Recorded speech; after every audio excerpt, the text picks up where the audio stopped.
India is all set to go deeper into the cosmos to unravel into the mysteries of black holes. India enters into 2024 with space mission to study black holes. Big clap for India. We are very happy. On the first of the year, a very successful mission happens. And it's a very unique mission. On the 1st of January, ISRO will embark on an ambitious mission called the ExpoSat to examine black holes and other sources of X-rays in the cosmos. India का कोई मुकाबला नहीं है, हम इस time India के पाँव के बराबर भी नहीं है.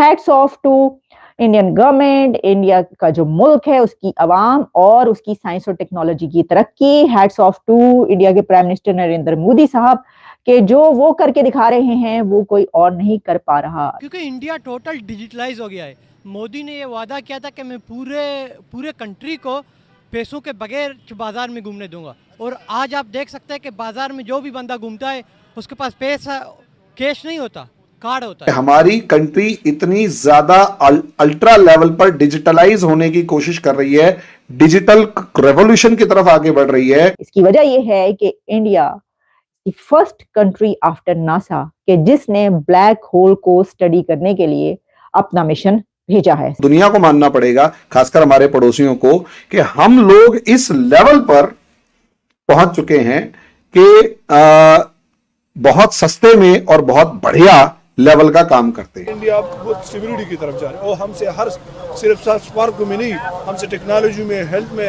हर सेक्टर और फील्ड में हमसे आगे जा रही है.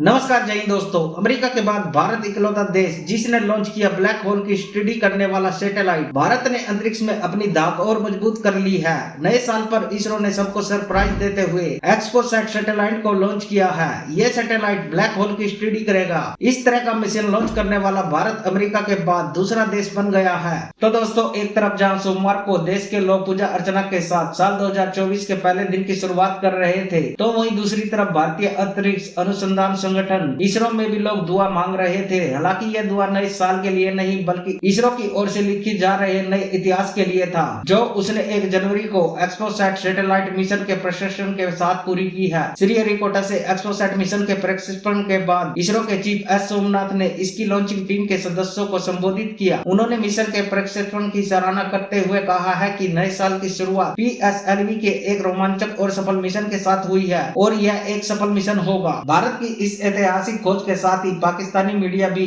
आज भारत को सलाम ठोक रही है. तो चलिए दोस्तों, इसी पर पाकिस्तानियों के रिएक्शन देखते हैं. इंडिया ने 2024 में कदम रखा है एक बड़ी जंप के साथ, एक जायंट लीप के साथ, और वो खबर जो इस वक्त इंटरनेशनल मीडिया और नेशनल मीडिया इंडिया की चल रही है वो ये है कि इंडिया ने ब्लैक होल को इन्वेस्टिगेट करने के लिए एक स्टडी मिशन सैटेलाइट लॉन्च की है, और इस तरीके से 2024 को वेलकम किया है इंडिया ने. Hats off to Indian government, India का जो मुल्क है उसकी आवाम और उसकी साइंस और टेक्नोलॉजी की तरक्की. हैट्स ऑफ टू इंडिया के प्राइम मिनिस्टर नरेंद्र मोदी साहब के जो वो करके दिखा रहे हैं वो कोई और नहीं कर पा रहा. इसकी वजह यह है कि India first country after NASA के जिसने ब्लैक होल को स्टडी करने के लिए अपना मिशन भेजा है, सैटेलाइट लॉन्च किया है. इसकी खबरें याहू न्यूज से लेकर बीबीसी और इसके अलावा मैं देख रही हूँ कि इंडिया के नेशनल मीडिया और तमाम इंटरनेशनल मीडिया पर चल रही है. फुटेजेस लॉन्च होती रही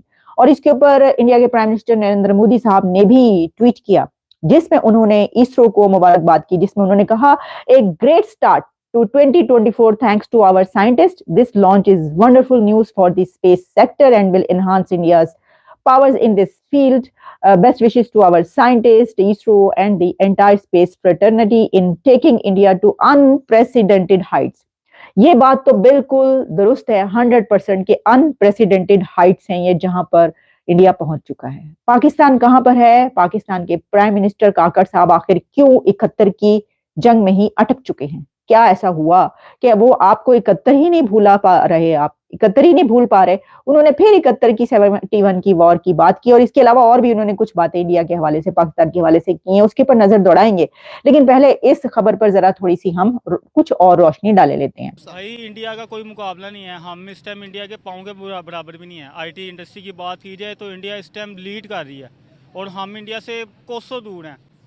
और ये जो हमारी इस टाइम पूरे मुल्क की कंडीशंस है ना, इकोनॉमिक कंडीशंस, अगर हम इस आईटी पे जोर दें, हुकूमत अगर इस पे कोई जोर दे और अपॉर्चुनिटीज़ प्रोवाइड करे स्टूडेंट्स को, तो ये आईटी इंडस्ट्री ही जो है ना वो पाकिस्तान का सारा कर्जा उतार सकती है। इतना इसमें पोटेंशियल है ना कि आपकी सोच है। इंडिया $350 बिलियन कमा रहा है। इंडिया तो भाई इंडिया का हमारा कुछ मुकाबला नहीं है। अच्छा, हाँ जी। कैसे देखते हो? आपके एक टाइम था कि जब हम कहते थे कि भाई हम उनसे आगे हैं, अब यहाँ पर भी थोड़ा सा किसी बंदे के पास भी जाओ पूछो कि मुकाबला कर सकते हैं, कहेंगे हाँ हाँ भाई हम सबसे आगे हैं। भाई पाकिस्तान इंडिया के किसी भी शोबे में जो है ना इंडिया के मुकाबले नहीं है, किसी भी शोबे में। अच्छा, वहाँ की गवर्नमेंट एक अच्छी गवर्नमेंट है, हमारे यहाँ कोई गवर्नमेंट ही नहीं है, कोई स्टेबल गवर्नमेंट नहीं है। गवर्नमेंट कोई बनती भी है तो वो 3 साल के बाद जो है ना वो डिमोलिश हो जाती है। तो फिर कोई अब इंटरम गवर्नमेंट चल रही है, फिर इलेक्शंस होंगे, फिर बेसिकली यहाँ पे कोई रूल ऑफ लॉ नहीं है। जब तक रूल ऑफ लॉ नहीं होगा तो ये मुल्क तरक्की नहीं कर सकता।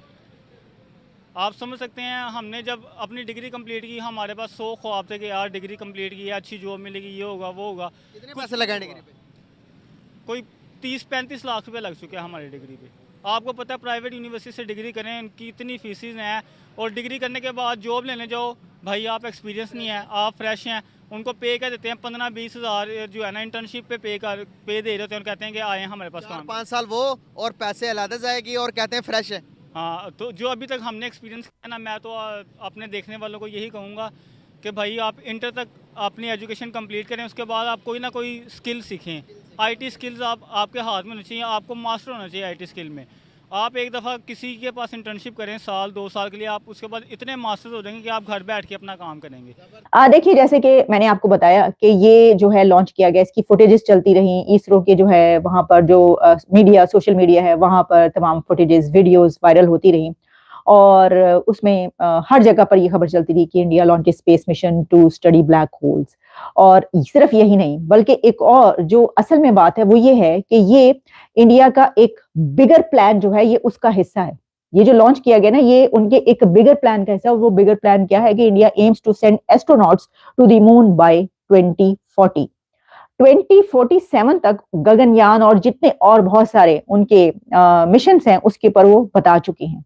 अच्छा, अब ऐसा महसूस होता है, देखिए इंडिया मोस्ट पॉपुलस कंट्री बन गया, तो देखिए ये होता है और ये होना भी चाहिए था कि जो कंट्री सबसे ज्यादा आबादी वाला इतना बड़ा मुल्क और 5th लार्जेस्ट इकोनॉमी बन जाए, तो वो फिर प्लानिंग करता है कि जनाब अब हम क्योंकि ये इस जगह पर पहुंच गए हैं तो हमने अब क्या क्या कुछ करना है, जायंट लीप हमें और क्या लेनी चाहिए।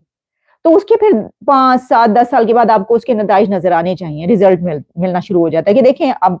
लेकिन ऐसा लगता है कि इंडिया की जो मैपिंग थी पिछले 10-20 सालों के अंदर, वो उसी वक्त बता चुके थे या वो ये जांच चुके थे कि इस ईयर तक हम यहाँ पर पहुंच चुके होंगे। सोमनाथ ने कहा, PSLV एक्सपोसैट के लॉन्च के साथ नए साल की शुरुआत हो गई है और हमारे पास आगे एक रोमांचक समय होगा। सोमनाथ ने कहा, यह एक अनूठा मिशन है क्योंकि एक्सपोसैट में अद्वितीय वैज्ञानिक अक्षमता है। इसे हमने आंतरिक रूप से विकसित किया है। हम ऐसे 100 वैज्ञानिक तैयार करना चाहते हैं जो इस पहलू को समझ सके और फिर दुनिया को ब्लैक होल के बारे में जानकारी देने में योगदान दे सके।